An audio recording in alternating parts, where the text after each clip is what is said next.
С каких только школ не вели свои репортажи наши кыргызские корреспонденты.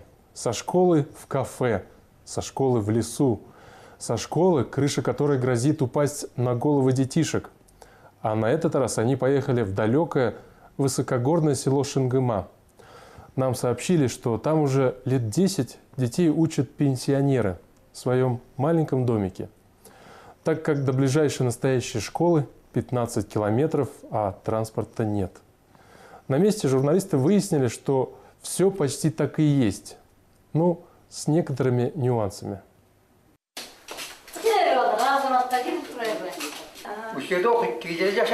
То ли дом, то ли школа не разберешь. В одной комнате ученические парты, в другой тощёки, посуда, личные вещи преподавателей.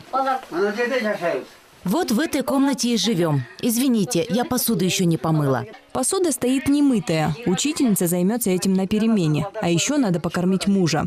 Благо и работа, и кухня, и дом – все в одном месте.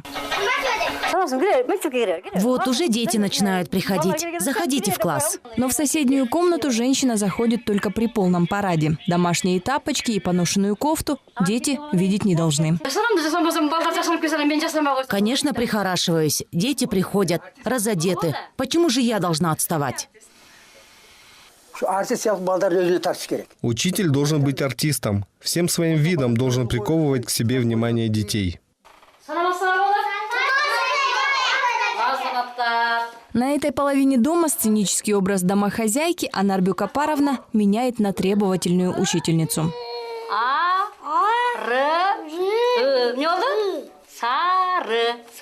В школе, которую можно назвать карликовой, получают знания всего 8 учеников. Все первоклашки. Уже 11 лет младшеклассники этого села учатся у Анарбю Акматалиевой.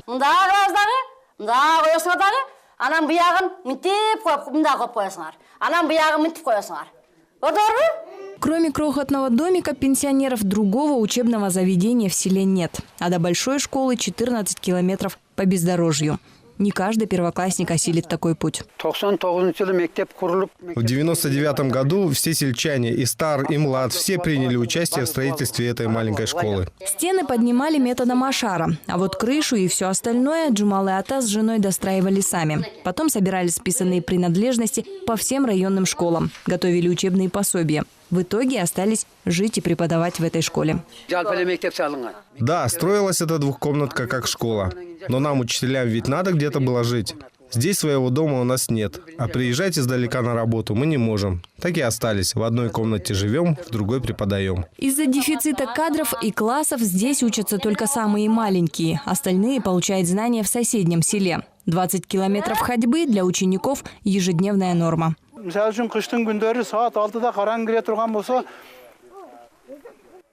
Зимой в 6 часов уже темно. Они до дома добираются в 8 или в 9 вечера. И каждый раз, когда они опаздывают, все родители на улице с фонариками ходят.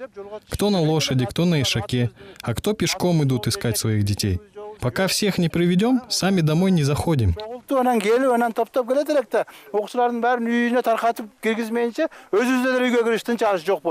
Дети в дороге, бывает, заблудятся и даже засыпают от усталости. Так что сельчане с утра до вечера то провожают, то встречают своих чад.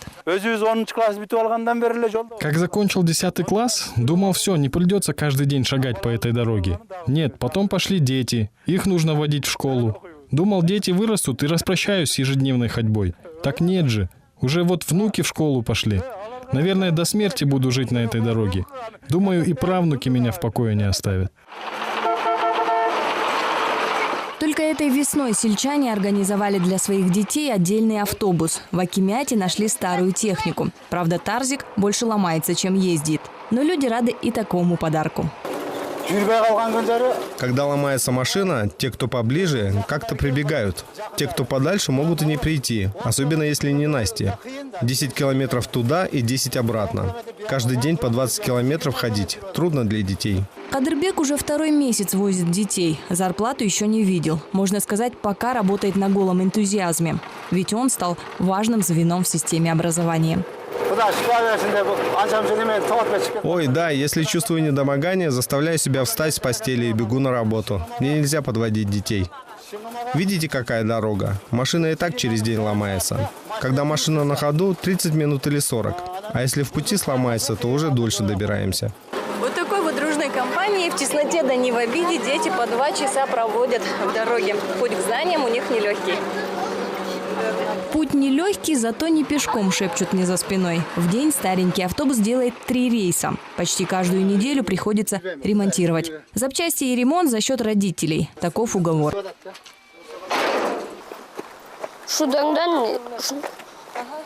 Вон за той горой еще 2 холма. Надо перейти, и там мой дом. Нарын живет дальше всех своих одноклассников. Выйдя из дома в 8 часов, он только к 10 добирается до конечной остановки автобуса.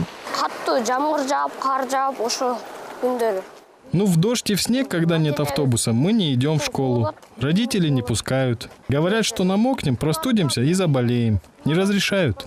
И автобус, и карликовую школу тут все воспринимают как временную меру. Но пока оправдывается поговорка: нет ничего более вечного, чем временное. Обуви на них не напасешься. Дорога дальняя и очень плохая. Спасибо, что автобус организовали наши активисты. Но без помощи властей нам не обойтись. Нам бы большую школу построить в селе. Но власти объясняют, строить школу ради 130 учеников нерентабельно. Классы не укомплектуешь и кадров не дозовешься в горы там. Так что сельчанам пока приходится уповать на хорошую погоду, старую технику и крепкие ноги детей.